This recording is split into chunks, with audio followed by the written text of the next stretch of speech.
What is up, Get Geeked Nation? I know it's been a while, a month to be exact. I want to say I really don't have any excuses, although I have one. As you can see with my background, I got a green screen, and I've been waiting for this green screen. I've had a lot of trouble trying to get this damn green screen. I ordered it off of Amazon, and I don't want this Amazon because I love Amazon. I mean, I try to almost buy everything from Amazon, but I bought this thing, and it took a while for it to. Let's say I bought 3 of these, and this is the one that finally came in. So, boom, we're here. And I'm still trying to figure things out. So I know that this footage might be a little hazy and stuff like that, but I got a treat for you. Well, it's a treat for me because I got really excited to do this. And before we get into anything, there's a lot of stuff that I want to kind of get through before we get into this episode. For one thing, I still want to do a review of The Boys, but I'm trying to get some of the boys to hop on to do the review of The Boys with me. And I still want to do a review of one more other show. I forget what it was. 2,000 years later. Finally. I also want to do a review of The Umbrella Academy, and I don't know when I'm going to do that or how I'm going to do it. I might have to do it solo. I know I planned on having someone on with me to do it, but it seems like they no longer want to be on camera. So if I can find someone else to do the review with me, I'll do that. But otherwise, it might just be a review with just me. But yeah, other than that, I want to get the boys on to do a review of The Boys, and Mandalorian is back on for season 2, and we just had episode 1 last week, or this week, or last week by now, by the time you're seeing this, last week. So I want to start doing reviews of that show too, so I might do that as well. So look forward to that. But with all that said and out of the way, I am back. I know Halloween is over, but we have one more round of Halloween for you here. So you might think that it's already Thanksgiving time, but if you're watching this, then you have one more Halloween content to get through before you could escape Halloween. As you guys might know from if you followed this podcast, I am a fan of Halloween. I feel like Halloween is the best holiday of the seasons. The only thing is, this Halloween was kind of ruined for me by my neighbors. I mean, I was planning, I bought a meal for myself. I was ready to just chill out and watch some scary movies and stuff like that. Couldn't do it because my neighbors decided to have a freaking party, and they were just like blowing up the neighborhood with music and stuff like that. So I couldn't even think. I was just, trying to chill out, which I couldn't, but that's besides the matter. But let's get into this episode. And this episode is a special one. It's going to be a little different. We're not getting geeky or anything. We're not talking about anything nerdy. We're going to be talking ghost stories or just creepy stories, right? I'm going to give you a few creepy stories of it's kind of true real life stuff from my life, from what I experienced. I might embellish a little bit, but I'm not going to tell you what is the embellishment and what is not. That's going to be up to your interpretation. So strap on in. Join me for some story time, some creepy Halloween stylish story time. And what I'm going to do is I'm going to go from my first experience to my latest experience, and then we'll do maybe 1 or 2 in the middle. So I'm gonna give you three to 4 stories, depending how I feel by the time I get through most of the storytelling, and then I'll interject in the middle and tell you because being young and experiencing it, and then growing older and gaining more knowledge of science and stuff like that, you kind of debunk some of the stuff you felt like you saw or felt at that time. So I'll go over what I think really happened. And but yeah, with that said, let's get into the first story. Here we go. um Now, this happened, it was probably a summer season during um this was a summer season. This was a season during the summer where the air was kind of warm. It is in the city of Long Beach, California. The streets are filled with people. It was a sunny day, nothing very scary about it at all. Now, during these seasons, the Asian communities like to have a lot of gathering. And so my parents packed all the kids together in a car and we drove to um, someone's house that might be a family friend. I wasn't really sure. I was kind of young at that time. But this was it started off as nothing out of the ordinary because during the warm seasons, Cambodians, Asians, Chinese, whatever you want, like a lot of us kind of like to do a lot of gatherings. A lot of gatherings happen during that season because you have holidays, Asian holidays during that time, like Cambodian New Year, and just a lot of other things happening. And it's warm, it's summer, you get out and you have the kids play around, and the parents hang around together and have drinks and gamble and all that good stuff, right? So I thought nothing of it. So we get to this destination of our family friend's house, and I'm just running around the outside of the house, just playing around with the kids that were there already. Now, I've always been a little bit not standoffish, but kind of a loner, kind of. Um, Sometimes by choice and sometimes by force. You know, be what it may.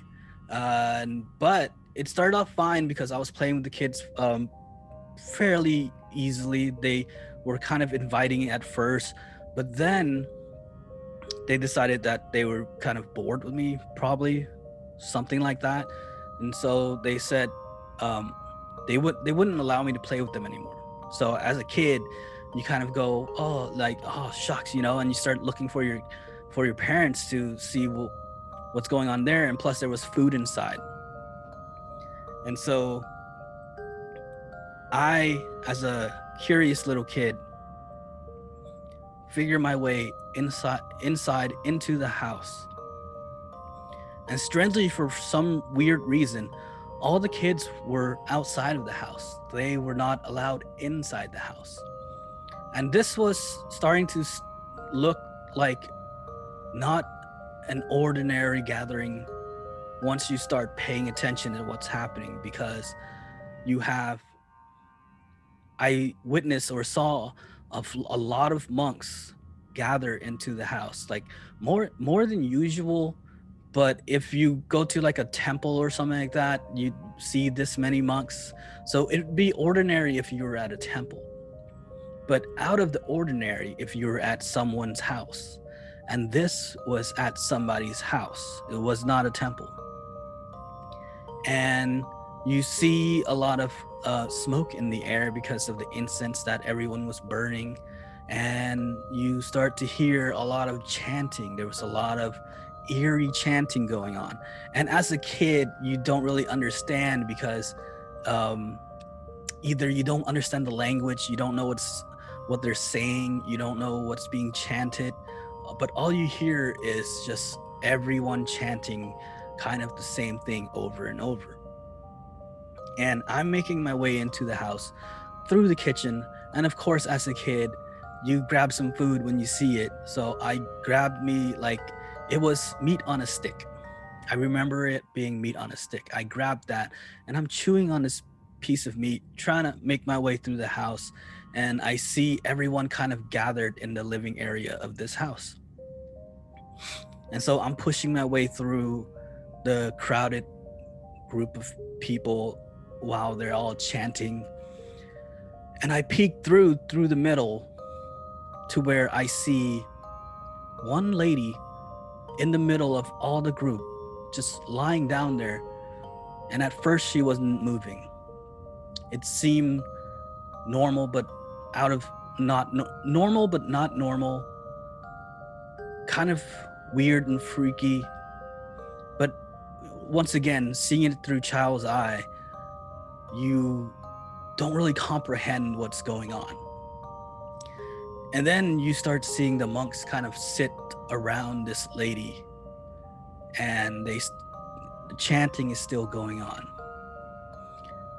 And then you see them throwing, I don't know if you would call it holy water, but I guess it would be holy water. You see them start sprinkling this lady with holy water. And then out of nowhere, a shriek just fills the room. And the lady is, and I stare straight down at the lady who was lying down on the ground. And she is screeching, growling, almost foaming at the mouth. She's contorting herself in weird positions. She's arching her back. And if I could take a time traveling machine back, I'm not for sure, but it kind of almost looked like she was almost levitating off the ground. And she is just going nuts, just going crazy. Just her fingers were just bent in strange and weird ways, and she's wriggling and just going convulsing and growling and still making weird noises. And all at the same time, everyone is just chanting and chanting away. The monks are bowing and chanting, and you could smell the incense in the air. You could see the water being sprinkled onto her. You could see the family, and I'm guessing that was her family that was kind of sitting in front of her, because they were kind of grouped together and just kind of whimpering and crying while this is all happening, and chanting at the same time. And me, as just an outsider child, wandering into, I don't know what I saw, I was almost scarred a little bit, changed my thought of what was real and what was going on. I kind of got freaked out.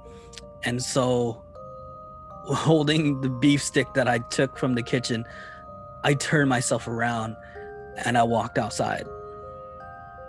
And I just sat there for most of the day until this is all over. I never went back in to see what the ending was, to see what actually happened, to see what was actually really going on.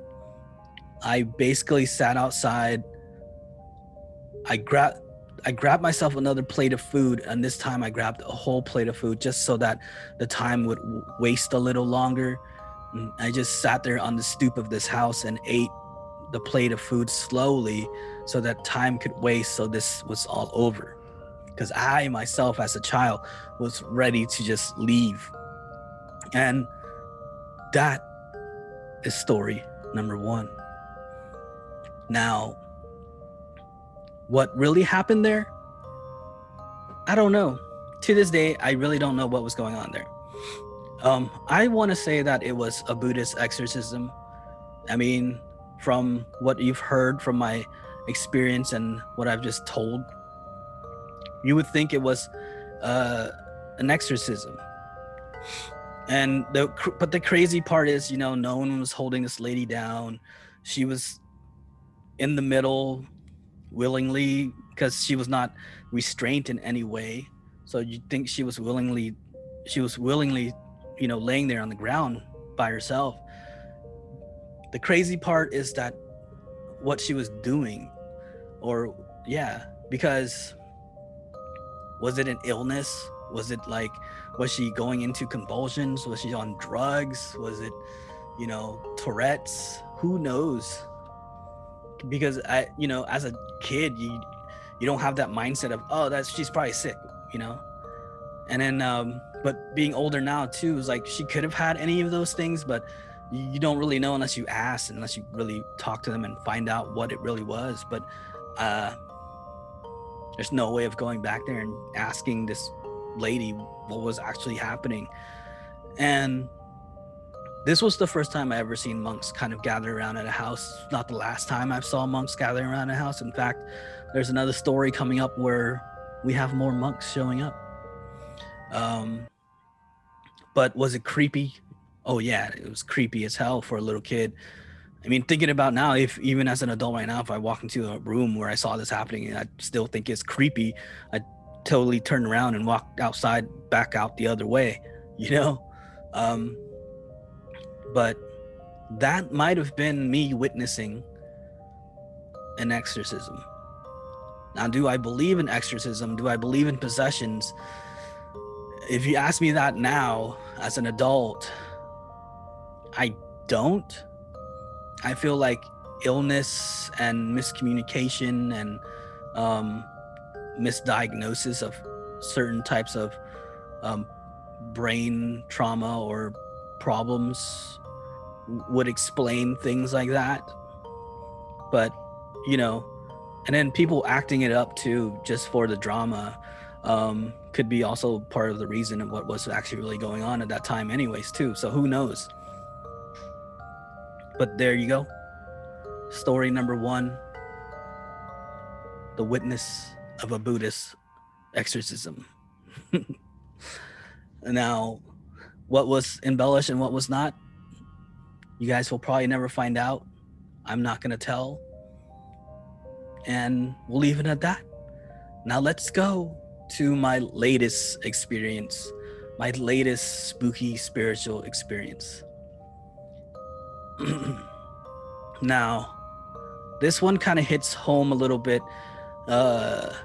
because it's not one of an experience that I want to wish on anybody, but it was an experience. And the crazy thing is I found out later that I wasn't the only one who kind of had this experience. I found out later on that other friends of mine kind of had the same experience, which makes it a little bit more eerier, because was it true? Was it real? Did this really happen? We don't know. Or was it a coincidence? Or was it the same kind of just mind thought because everyone was in the same mind state at that time? We just won't know. But here goes the story. And it's funny too because it also happened during around summer season. It was warm season. Everyone is kind of waiting for it to cool down. And what do teenagers or young adults do during a summer night? Once again, in the city of Long Beach, California, we all go out and party. We go out in search of a party. You call everyone you know and you ask, where's the party at? You stop by the liquor store, you buy your drinks, you gather around your friends, you pile up everybody into one car, and you find out where the party's at. And then you drive there and you have a fun, good time. But this certain night, it didn't end well. The night was ending. Everyone was kind of winding down. We're either all headed home or headed out to another spot to have a nightcap. And then we get a phone call, a frantic one. And this part of the story is just to set up what happens later, the spooky part that happens later. But this is the setup to tell you how we get there. And so we get this frantic call. We get multiple ones, not just one. But come to find out that one of our good friends was crossing the street. And this was late at night, past the wee hours. Everything was shutting down. Everything was winding down. But one of our good friends was just crossing the street. And he gets struck by a car that was driving recklessly.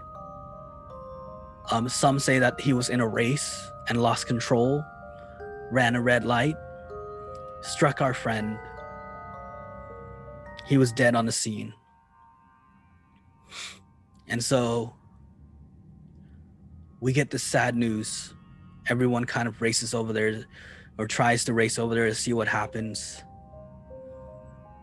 There was nothing that we could do.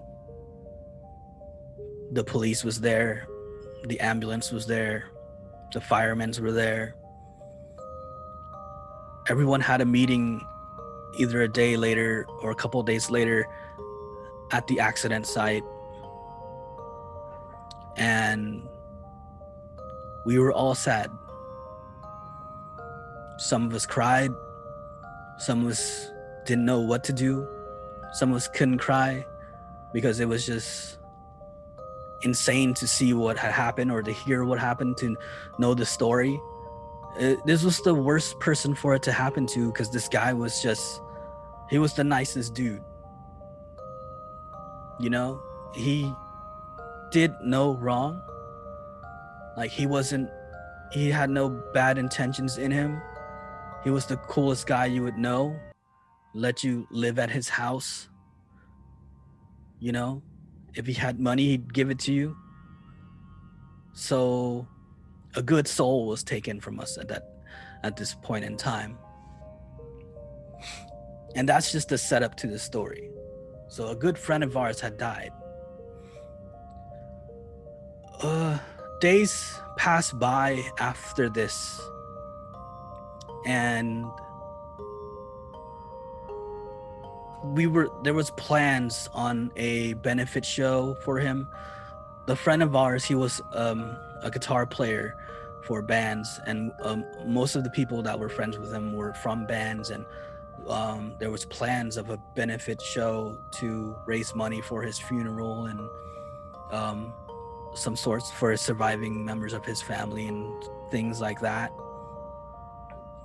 And I want to say this happened either a few days prior to the show or a week prior to the show, but I had questions on if I wanted to go to the show or not. I didn't know if I really wanted to, you know. There was I don't know, like bad turmoil in between friends and stuff like that. And it was weird. So I went to bed one night and I'm sleeping. It was kind of a restless night. I was tossing and turning. But I always toss and turn. I have kind of a problem with insomnia a little bit. But when I do go to sleep, I kind of fall into this deep sleep. But I'm also easily awakened too as well. So there's a point in time where there's like a point in time where there's a lot of time of deep sleep, and then that's just a few hours too. And then after that, I'm just easily awakened. And then before that though, I'm tossing and turning trying to fall asleep. But and the thing is, I don't know if it got to the point where I fell into the deep sleep or not, or if I'm still tossing and turning, but it was kind of in that moment. And everything was off, dark. All there was maybe the light, the shine, the dim shine of the street light from outside kind of coming through the window of my bedroom. But other than that, it was dark. And I'm tossing and turning. And then all of a sudden, I just kind of like out of a weird feeling, I don't know what the feeling was, but I sat up in my bed. And then out of nowhere, while I sat up, the appearance of my friend who had just passed shows up in my room. And he walks towards my bed.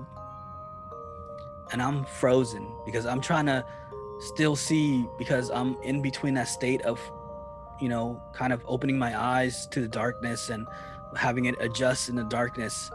And I'm, you know, when you're trying to fall asleep and you kind of get up and you kind of open your eyes, everything's not clear right away. It's a little bit fuzzy still, and I'm wondering who this person is who's in my room. And somehow he clears up, because at first it was just kind of fuzzy. And you kind of make out who it is, but all of a sudden it clears up, and you could totally tell it was him. And I didn't feel scared. I didn't feel creeped out in any way. There was kind of a sense of calmness and relief that it's not a demon or anything like that, but it was just a feeling of calm and relax. And he goes and he sits on the edge of my bed, and I'm not just seeing it too, I'm feeling it, because I feel my bed kind of crease down when he sits down. And he turns to me and he says to me, and the thing is, he says that he talks to me using my name, so he knows who I am. And I don't want to say anything, because for some weird reason I didn't want to, I feel like if you do see a spirit, or even if it was a dream or not, once you speak, once you say something, even if you say their name just to say their name, most of the times they'll just disappear. So I stay quiet just to see what it is that he's trying to tell me. So he calls out to me with my name, and he tells me, "Gabe, everything's gonna be okay. I'm okay. Go to the show." And then right then and there, this kind of feeling of happiness flows through my body. And I'm looking at him and I smile and I nod my head, yes, that's cool, right on. And then he slowly disappears, and I feel my bed kind of release back to its normal shape. And then I start crying. And it was just a weeping sensation of crying. I couldn't stop myself. It just came over me, and it was just flowing. Tears was flowing down my face. And at that point, I knew I wasn't asleep anymore, because I snapped out of whatever that was, and I'm there sitting up on my bed crying. And I get up and I walk to the bathroom, and you can see my eyes are puffy and red, and tears, and my face is kind of wet from all the tears coming down. And I wash my face with cold water, just to, I don't know, snap myself more out of whatever that was. And I'm sitting there wondering, was that the spirit of my friend that visited me? I mean, it felt clear as day. It felt real, as real could be. The crazy thing is if it was part of a dream, then I was dreaming sitting up. Because if I was dreaming, I woke up sitting up. I wasn't laying down anymore. I was sitting up in my bed. And it was so vivid, it was so real. It felt like if I had reached out my hand, I could have touched him. And I didn't, because I didn't want it, if it was not real, if it was a dream, for me to figure out that it was a dream. So if I reached out and touched him and he disappeared, then I would know that it was a dream. So I didn't try to reach out and touch him, but it was as real as as anything you could experience in real life. And then he disappears. Now the crazy thing is and I did end up going to the benefit show, and the show was great. It was a good time. Everyone was cordial. It was fun, raise some money for his funeral and his family. But the crazier thing is, come maybe a year later or so, or maybe not even a year later, just a few months later, it's holiday seasons now. It's cold, crispy air. And what we used to do back then was we used to like go to our friend's house and we'd hang out in the backyard or the parking lot area, and we'd have a few brewskis, and we had friends, all of our friends kind of just show up and hang out. And at this point in time, I forget what holiday we were near, but I remember us drinking. We're all standing around kind of this makeshift bonfire. It was just a small little pit that we just put wood in and start burning. But we started telling ghost stories to each other. And then I told my experience, I told my story. And a few of my friends' eyes kind of widened in almost a shock. And once I was done with my story, they stopped me and they were like, yo, the exact same thing happened to me. And that's what they told me. And I was like, what? And they went through their details of what they had experienced. And it was almost the same thing. Like, you know, detail for detail, it was almost the same thing. And he almost said the same stuff too, which was basically that he was okay, that everything was going to be okay. And, you know, and it was just nuts. And that kind of freaked me out. And there you go. That's story experience number 2, the visit from a friendly spirit, or a visit from a friend, friendly spirit. But I mean, how do you explain that? It could have been sleep paralysis, but I sat up, so it wasn't really sleep paralysis.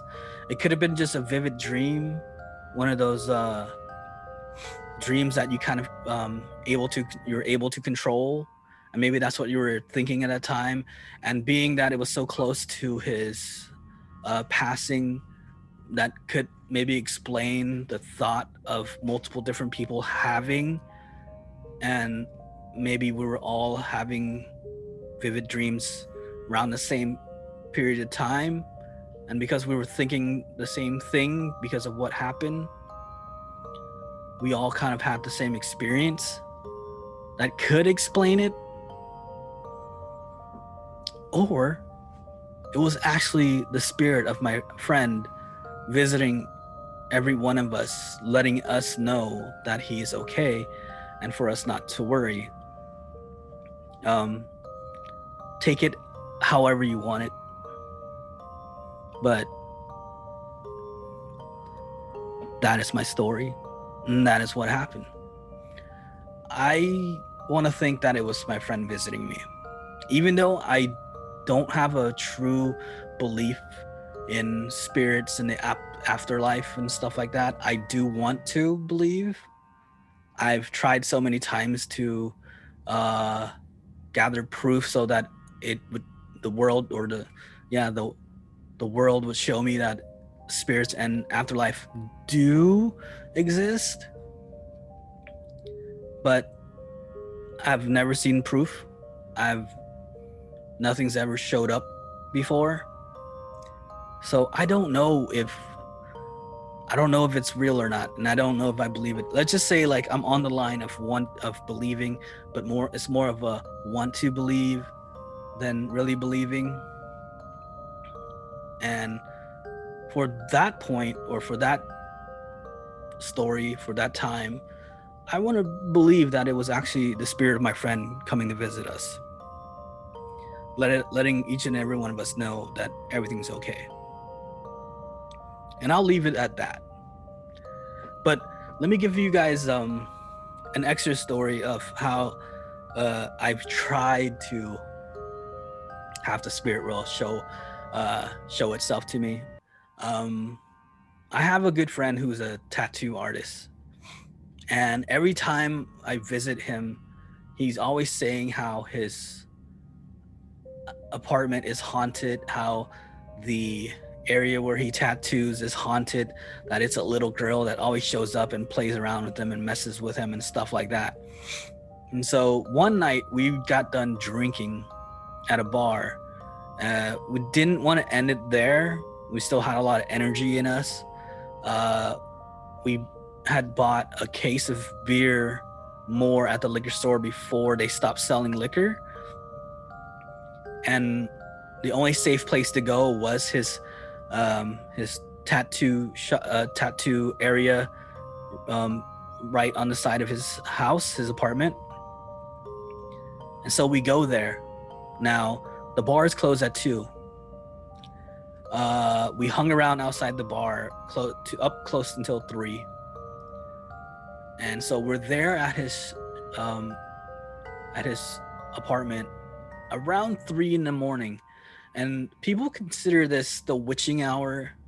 This is the hour that is most prosperous for spiritual happenings. Like it's 3 a.m. being the number 3 being related to the Holy Trinity, being something about spirits, something about that, something to do with spirits and the Holy Trinity, and it using it that, I don't know. It's, look into it supposedly, but the thing is the spirits are more active around 3 a.m. And so we're there in his tattoo area, and I tell him, all right, dude, I want to see this ghost that you keep on talking about. It's 3 a.m. This is when spirits are supposed to be the most active. I want to see this ghost. I tell him to shut off all the lights. We take out our phones and we turn on all the recording stuff that we have on the phone, or on my phone. One of my other friends has this like kind of EVP reader on his phone, and I tell him to turn that thing on, and I start taunting the spirits, right? I'm like, show yourself. We're here. Give us proof that, you're real, that you're a spirit, we know that you haunt this place and stuff like that. And my friend is freaked out. Like, he's scared because he says he believes it, and he says it all the time, but I don't believe it. I want to believe it, so I wanted to see it. But so we go through all of this. We let like a good 15-20 minutes pass. Nothing happens.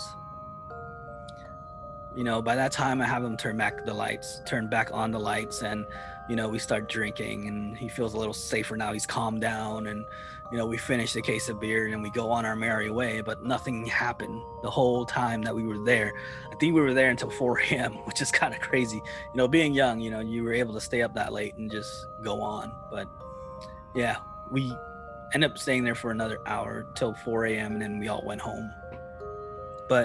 And I've done things like that more than multiple times. So, but nothing ever fruitful ever came of it. Nothing ever showed itself. So, I want to believe, but I don't know. It's weird.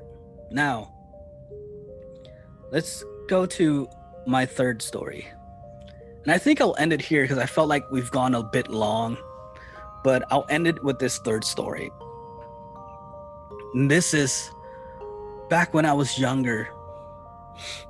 And this is mid autumn season. The air is still warm because it's a swampy town, city area. It's in Bakersfield. And I grew up in Bakersfield. So summer lasts longer. The heat stays around. It doesn't get cold until winter actually starts to hit.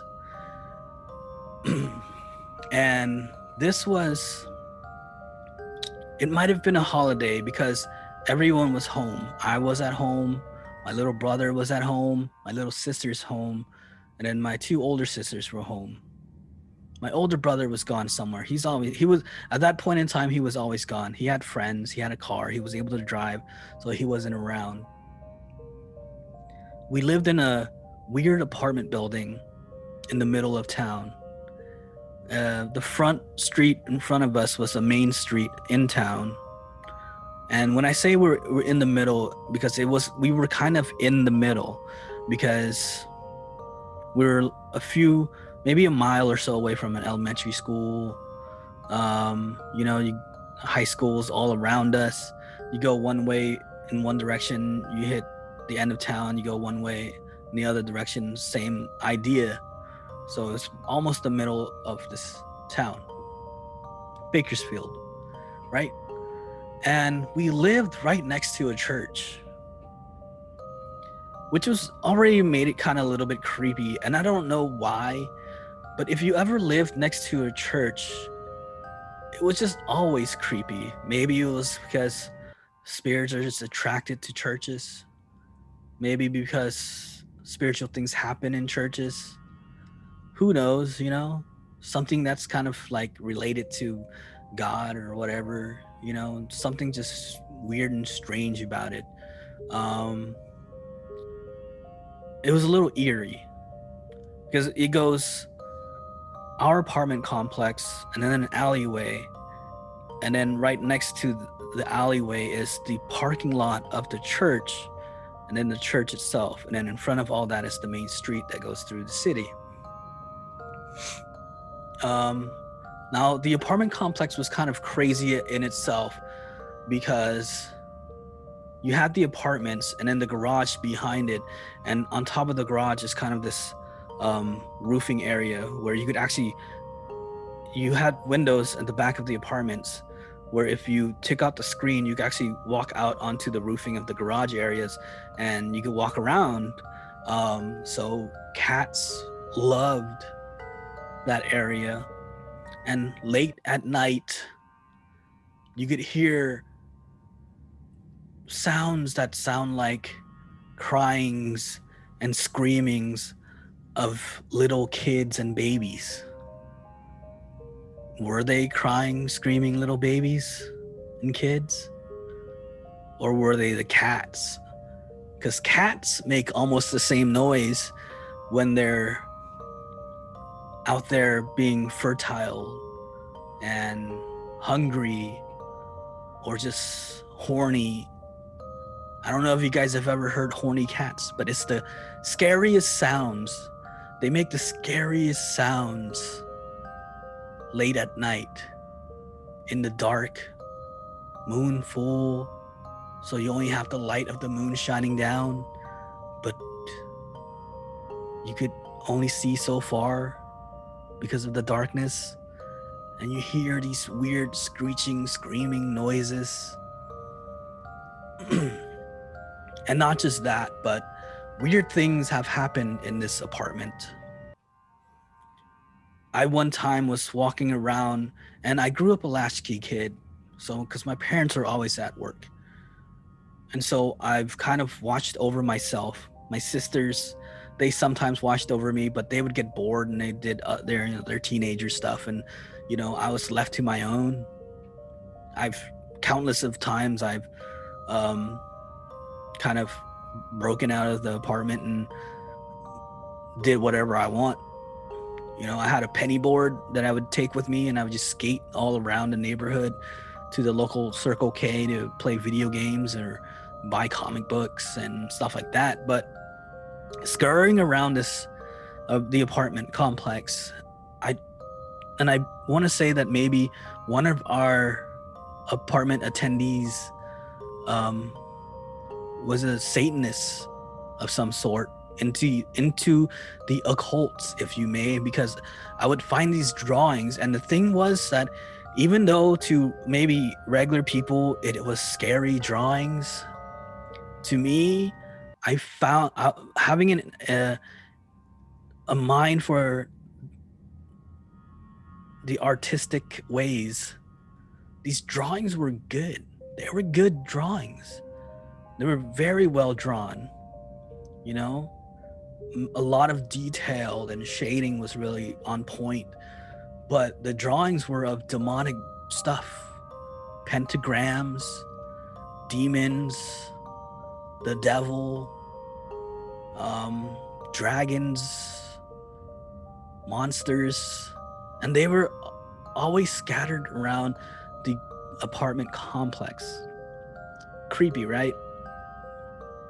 But I mean, it had to have belonged to someone who lived in that complex, because it was just always around on the ground or near a garage, near the trash can. The crazy thing is that we lived by a church. So these satanic occultists, found their living areas near church. Kind of contradictory, or maybe it was for a reason.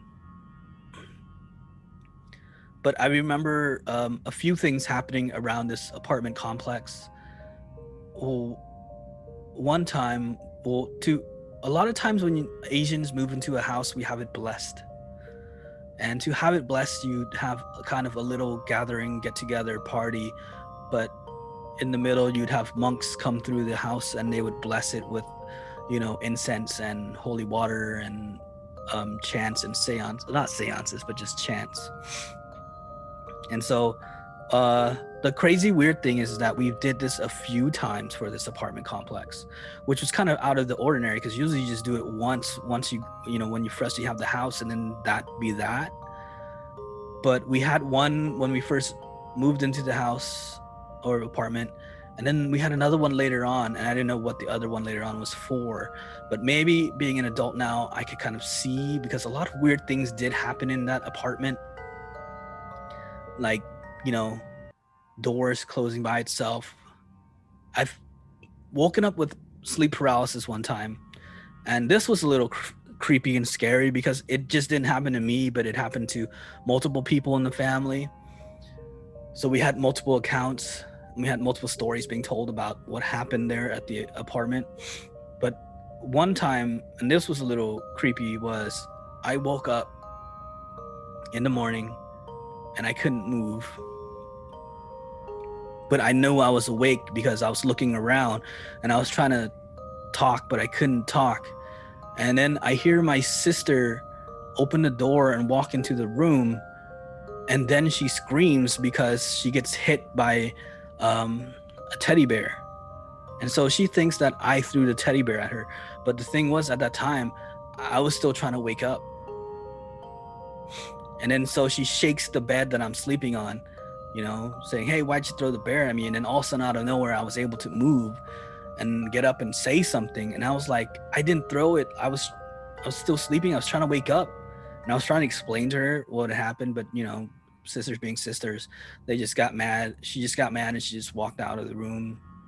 But yeah, the crazy thing was I was not able to move for that even to happen. And the crazy thing was I was the only one in the room besides my sister walking in. So who threw the bear at her? It wasn't me. And then one other time too, and this was another family get together. So there was a bunch of kids, a bunch of us together. All the parents were downstairs having their time, and so the kids were upstairs playing. This is a 2-story apartment. And we were in the room playing, and we were like kind of like doing tag or hide and go seek. And so we're all hiding. We have the lights turned off. And I'm in the closet with a couple other of my cousins. And my little brother was hiding under the bunk bed and supposedly by himself, But, we were all kids, so we don't know. But supposedly by himself. And no one was near him, because when we turned on the lights, everyone was kind of hiding in areas away from where the bed was. But we turned on the lights because my little brother starts crying. And we asked him, "Why are you crying?" And he said that someone shot a rubber band at his eye. But the thing was, everyone was in a position where we couldn't hit him with a rubber band because he was underneath the bed by himself. Now, could someone have, shot randomly towards underneath the bed and then actually hit him and then moved to where they weren't near any position to have done that? Sure, it's a possibility, but still kind of a creepy story. And so there was that. And that was kind of creepy.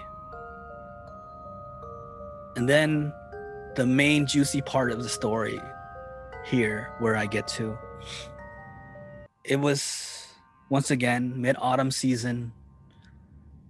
It must have been a holiday because everyone was out of school. My parents were at work,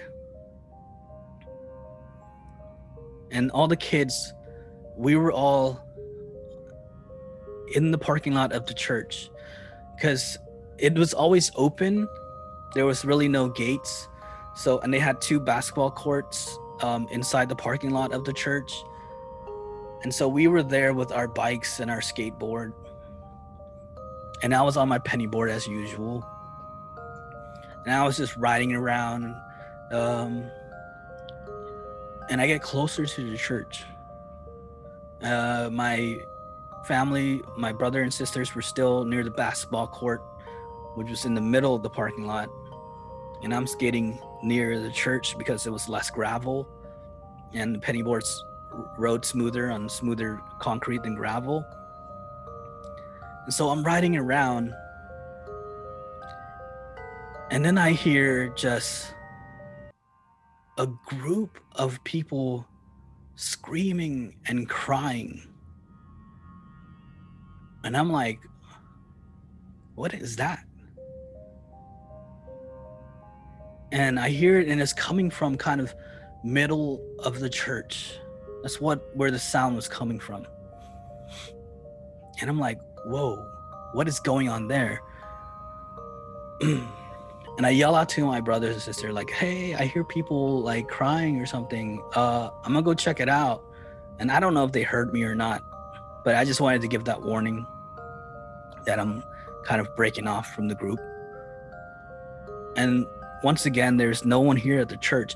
And that's the crazy part about it, is that this church was almost abandoned kind of, because I rarely ever saw anybody in the parking lot. There was a few times where cars came in and out, but there was never really like a time where the parking lot was full of cars. So I never really saw anybody at this church. But it was a pretty like big complex for a church, you know. It had like kind of like a 3 building thing going on, because it was almost a horseshoe shape, and in the middle was kind of a quad area for it, and then right next to it was the parking lot, and then right next to that is our apartment. And so I'm skating myself towards the middle of where the quad area is. The sound gets louder and louder, right? So I'm getting more intrigued. I'm like, what is going on? Like, what is happening? And so I get off my skateboard because I didn't want to make any noise anymore, because if something crazy really was going on, I didn't want to, have them hear me come find them or hear me coming by. And so I get off my skateboard and I'm just like walking slowly, still hearing these screams and cries. And I get to the middle of the quad, silent, nobody. There's no one there. And I'm like, no way. Like, I totally heard screaming and crying coming from this area. And it sounded so clear too. It sounded even clearer when I was near the parking lot. And, it got louder and louder as I got towards the middle of the church. And so I go even further into the quad area. And I'm looking around and I'm peeking through windows to see if maybe there was people inside the building, and that's where it was coming from. But it didn't sound like it was coming from inside the building. It sounded like it came from the middle of the quad area. And so I'm walking around and there's no one there. No one inside the windows, no one in the church. No, once in a while you hear a car pass by on the main street, and that was about it. And so I get this eerie feeling about, and then I hear kind of like weird whispers, but it could have been the wind as well, because the wind was like, stop and go at this point, because it's like mid-autumn. So, still warm, but you had a breeze once in a while that came through. And because of how the church was built, it would whistle going through the quad area and stuff like that. So it could have been the wind, but it sounded a lot like weird, creepy whispering in my ear. And so I hop back on my penny board and I booked it towards the parking lot. And I tell my brothers and sisters what happened. And I grabbed the basketball that I had brought over, and I just booked it straight back to the apartment and disappeared. And that is the story of the creepy church and the creepy apartment complex. Now, explaining this one, the sound of the crying and stuff could have been just that, but it could have been like from cars passing by or someone in a car, and because of the way the church was built, it was kind of like an echo chamber, and the way the wind was blowing, the direction the wind was blowing, someone could have parked next to the church, and then the screaming and crying kind of blew its way into the center of the church, and then reverberated out, towards me, so that it sounded like it came from that area. I mean, that could have been that. I don't know. To this day, I do not know. And then once again, the whispering in my ear could have been just the wind and the way the wind came through the hallways of the church and stuff like that. So that could have explained that. But the church itself was always creepy. That area was always creepy. To this day, I'm convinced that even though I don't really believe in spirits, I believe something was happening in and around that area where I lived at that point. Like, because once again, I found all those drawings of the satanic stuff, the crucifix and crucifix upside, weird, creepy crucifix and pentagrams and devils and demons. Like, they were scattered everywhere. That's the crazy part. And then once again, like I said, like, it was well drawn, because being an artist myself, because I was always into drawing and always into art ever since I was a little kid. And I find these drawings and I remember thinking to myself, like, dude, this person knows how to draw. Like, he has good artistic skills. The only crazy weird part was that he liked to draw demonic things, satanic stuff. But yeah, it was cool. Like, no, it was cool, but the drawings were great. They're just weird drawings. And then, like I said, a lot of weird things happen in that apartment complex. I was kind of super happy when we moved out of that apartment complex, because there's just a lot of weird, crazy things that when you were younger, you just can't explain that was happening around that time. Like I said, we did have doors opening and closing by themselves, but that could be due to wind and things like that. And then there's the sleep paralysis, but you never know. Sleep paralysis could just be that sleep paralysis, or maybe there was like a monoxide leakage that no one knew about. And messed with our heads. Who knows? Did we live in an apartment complex that had monoxide poisoning leakage? I don't know, and I still don't know to this day. But I was glad to have gotten out of that apartment complex. I actually know, like, I've driven by it again during my adult years, and every time I pass by and I look at it, it is a little bit creepy still. The church is still creepy still. The church itself is still there too. I'm not going to tell you guys where exactly it is, but it's there in the middle of Bakersfield, in the middle of that town. So if you ever figure out what I'm talking about, then if you figure it out, then go check it out. Do a little ghost hunting. But I'm not going to say where exactly it is. And with that said, though, and with that last story, I want to thank you guys. If you made it all the way to the end, I thank you. I hope you enjoyed my creepy post-Halloween story time.